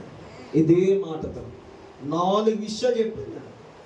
మీకు గుర్తుంది లేదు, నాతో ఉన్నాం ప్రారంభం ఉన్న వాళ్ళు చెప్పాను. ఉందా మీకు గుర్తుందా? 4 విషయాలు చెప్పాను. ఆ 4 విషయాలు ఇక్కడ లేకుండా ఉండాలి. అలా ఉంటే స్థలం ఇంకా పరిశుద్ధం వద్దన్నాను నేను. దేవునికి స్తోత్రాన్ని చెప్పండి. దేవుడు అంటే భయం ఉందా? భయపడాలని మనం ఎవరికి తెలుసా? దేవునికి మాత్రమే. ఓ మాట చెప్పాను, ఆ మాట ప్రభు నాకు ఇచ్చిన తర్వాత నువ్వు కడదాం అనుకున్నప్పుడు, నువ్వే ఏర్పాటు చేద్దాం, నేను ఎంతటువంటి ప్రభు అని అనుకో. కానీ మందిరం దేవుడు చక్కగా దేవుడు కట్టించుకున్నాడు. నేను మరలా యూట్యూబ్ ఓపెన్ చేస్తే నాకు అది రిక్వెస్ట్ చేసింది, నాకు మందిరం ప్రారంభోత్సవ దినంలో చేసిన వీడియో నాకు కనబడింది. అంటే చాలా సంవత్సరాల క్రితం కనబడింది. కనబడగానే అది నేను చూస్తుంటే దుఃఖం వచ్చేస్తుంది నాకు. ఎలాంటి వాళ్ళము ఆయన ఇలాంటి వాళ్ళ పరిస్థితి తీసుకుని వచ్చాం. దేవునికి స్తోత్రం కలిగినగా. మీరు నమ్మండి నమ్మండి, ఇక్కడ ఎవరున్నారు తెలుసా? దేవుడు ఉన్నాడు. ఇక్కడ ఎవరున్నారు తెలుసా? దేవుడు ఉన్నాడు. రెండో మాట చెప్పండి, కొన్ని దోతలు ఎక్కుతూ దిగుతున్న స్థలం ఎక్కడైనా ఉందంటే నేను ఖచ్చితంగా చెప్తాను, ఇక్కడ ఉంది, ఇక్కడ ఉందని చెప్తాను ఖచ్చితంగా. కాబట్టి ఇక్కడ ఎవరున్నారు తెలుసా? దేవుడు ఉన్నాడు. ఇక్కడ నిలిచిన మనం ఎలా ఉండాలి తెలుసా? భయము భక్తి కలిగి ఉండాలి. ఒకరిలో వ్యత్యాసాలు కనబడుతున్నాయి, దేవుని భయం లేదు.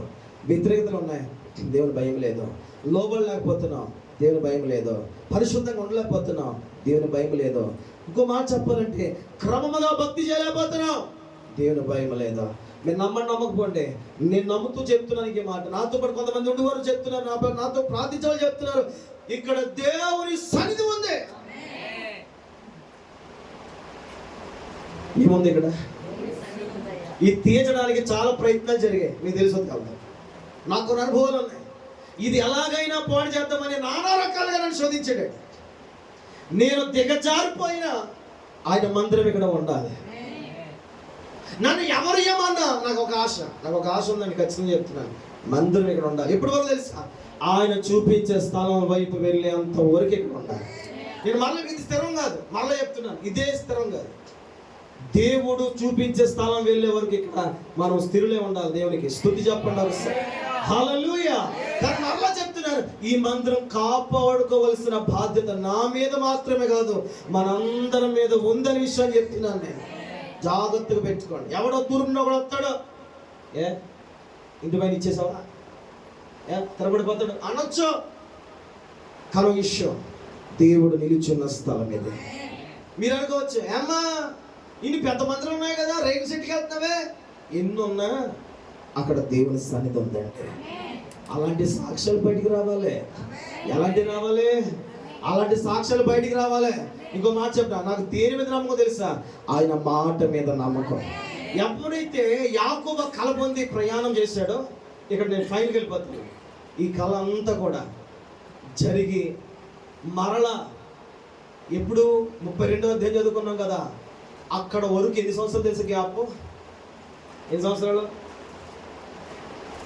రాహేల్ కోసం ఎన్ని సంవత్సరాలు కొలుపుతాడండి? అసలు మంద కోసం ఎన్ని సంవత్సరాలు చేయడండి? అసలు 7 సంవత్సరాలు, మొత్తం 21 సంవత్సరాలు. ఒకవేళ అటు ఇటు తేడా వచ్చు, నాకు తెలిసిన లెక్క చెప్తాను, గుర్తాడు. 21 సంవత్సరాలు. 21 సంవత్సరాల్లో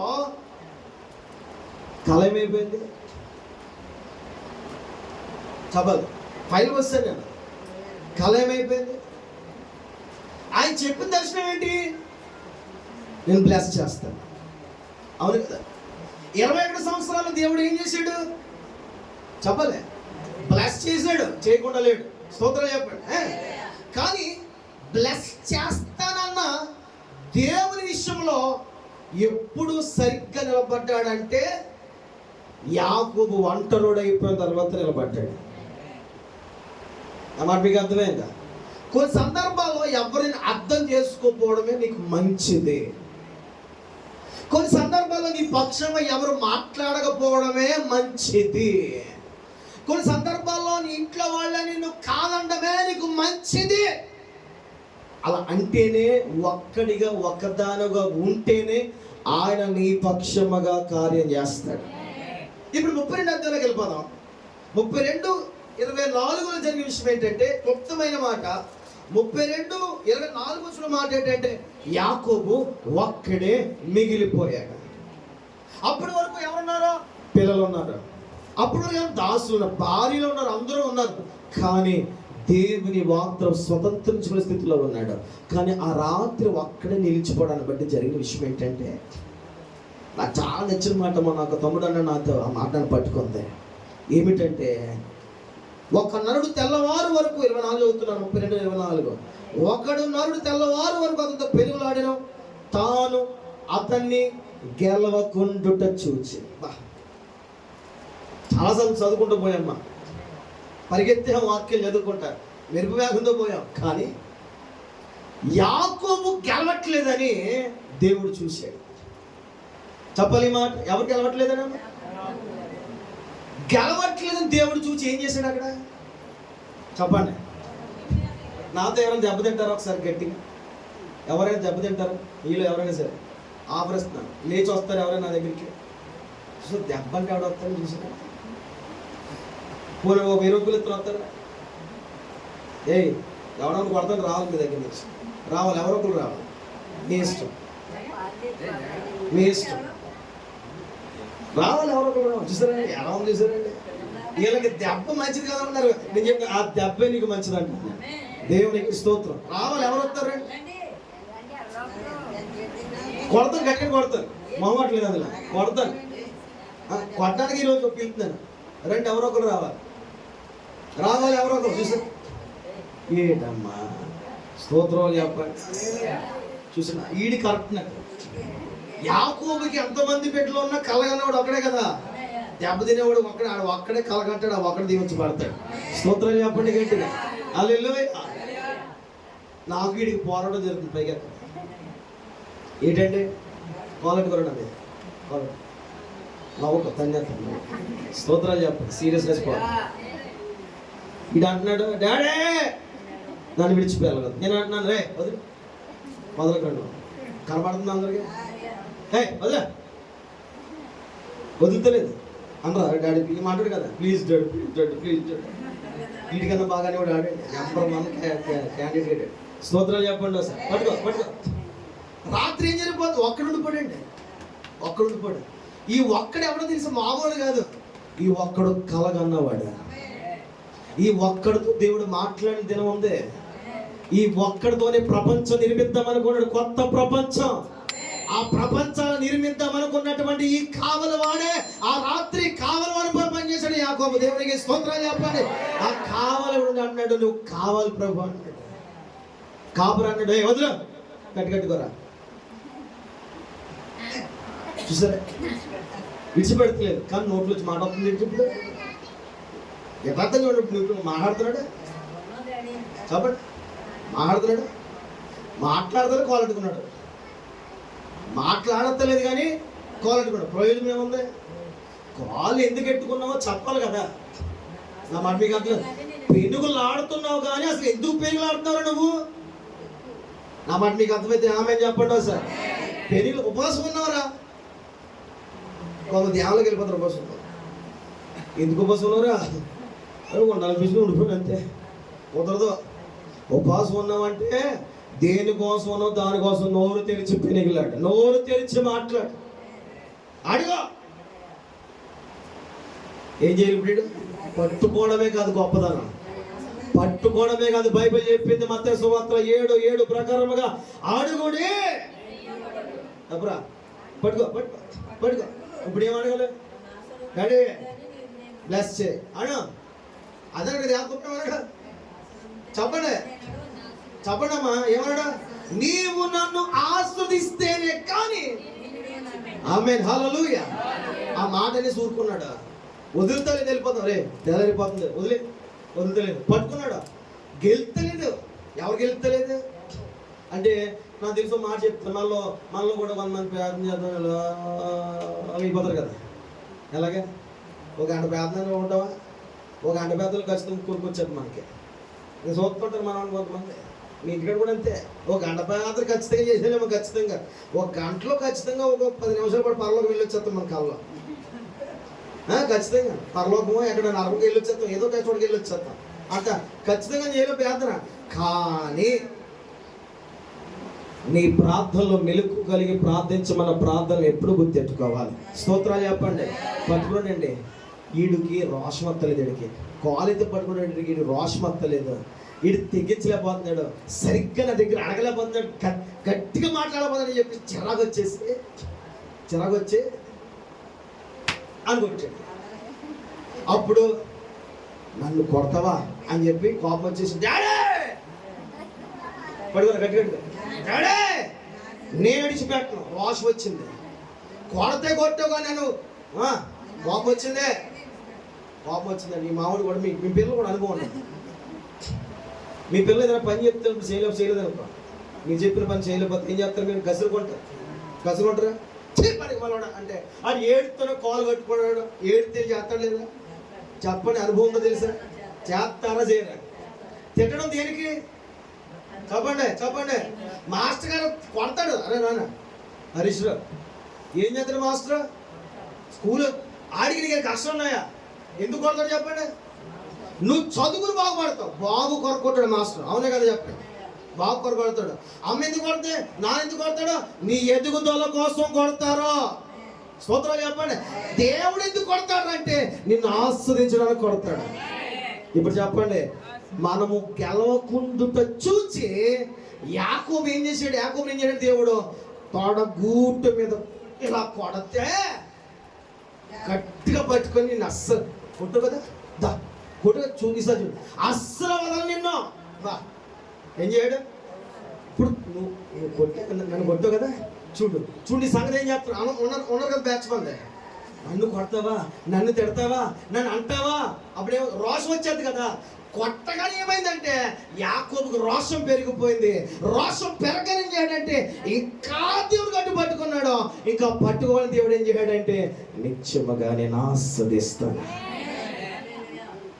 దేవుడు ఎందుకు కొట్టాడు చెప్పండి? ఫైనల్గా గెలవట్లేదని కొట్టాడు. వెళ్ళిపోరా నాన్న, వెళ్ళిపో. దేవుడు ఎందుకు కొడతాడు మనల్ని? ఎందుకు బలహీనతలు ఇస్తాడు? ఎందుకు శ్రమలకు అప్పచెప్తాడు? ఎందుకు శోధనలు ఇస్తాడు? ఎందుకు కళ్ళు పెడతాడు? ఎందుకు రోగాలు పెడతాడు? ఎందుకు అప్పుల బాధలు పెడతాడు? చెప్పాలి గట్టిగా చెప్పండి. ఎందుకు మన పిల్లలు మన మాట అంటారు? ఎందుకు భర్త బాగోడు? ఎందుకు భర్త భార్య సరిగ్గా ఉండదు? ఎందుకు కుటుంబాల కలతలు? అది నీకు కొట్టడం దేవుడు. కొట్టిన తర్వాత నా బతికింతే నా జీవితం ఇంత అనొద్దు. నీవు కలిగి ఉన్న దేవుని ఇంకా గట్టిగా పట్టుకో. ఈ రాబోయే కాలం నిన్ను గెలుపులోనికి దేవుడు నడిపించబోతున్నాడు. ఫైనల్గా మాట చెప్పి ప్రార్థన చేస్తాను. యాకోబుకు ఒక దర్శనం ఉంది, నీకేముంది? దర్శనము కలిగి పట్టుకోండి, దర్శనం లేకుండా పట్టుకోకండి. మరలా చెప్తున్నాను, కలకని దర్శనము పొందుకున్న తర్వాత పట్టుకోండి, అది మీకు ఉపయోగం. ఒకవేళ ఇప్పుడు పట్టుకున్నావు అనుకో, చిన్న కార్యాలు జరిగిపోతాయి, అద్భుతాలు జరగవు. అద్భుతం జరగాలంటే చేయవలసిన ఒక దర్శనం కావాలి, ఒక కళ కావాలి. దాన్ని పొందుకున్న నీవు చేయవలసింది ఏంటంటే ఇప్పుడు గట్టిగా పెట్టుకో. కొడతాడు, ఏ వదలకు, అస్సలు వదలకో. ఎలాంటి పట్టు పట్టాలో తెలుసా? పట్టరా పట్టు. ఏ పట్టు? చెప్ప ఏ పట్టు? ఉడుము పట్టు. అలాంటి పట్టు పడితే నీ పట్టుదలకి దేవుడు దిగి వస్తాడు. ఈసారి నేను పడను. ఏం చేయాలి? ఈసారి నేను పడను, పట్టుకుంటాను. ఈసారి నేను పారిపోను, పట్టుకుంటాను. ఈసారి నేను బెదిరిపోను, బలవంతుడి చేతిలో పడతాను. ఈసారి నేను ఏడవను, అధికారం వైపు పరుగులాడతాను. పట్టుకో. నీ కళ, నీ దర్శనము ద్వారా దేవుని గట్టిగా పట్టుకో. లేచినబడి ప్రార్థన చేద్దాం. అందరు కళ్ళు మూసుకుని ప్రార్థించు. నువ్వు గెలవాలని కొడుతున్నాడు, పాడు చేయాలని కాదు. నువ్వు గెలవాలని శ్రమలు వస్తున్నాయి, పాడు చేయడానికి కాదు. నువ్వు గెలవాలని శోధనలు వస్తున్నాయి, పాడు చేయడానికి కాదు.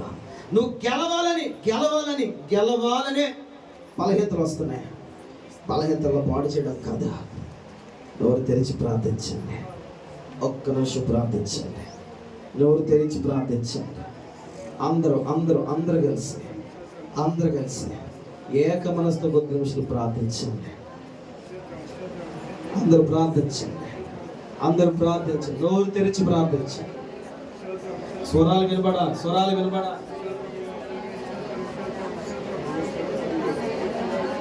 అందరు స్వరాలు వినబడాలి. ఓటమి తప్పించడానికే కొడుతున్నాడు, ఓటమి తప్పించడానికే శ్రమలు ఇస్తున్నాడు, ఓటమి తప్పించడానికి ఇష్టం. ప్రార్థించి నోరు తెరిచి ఒక్క నిమిషం ప్రార్థించి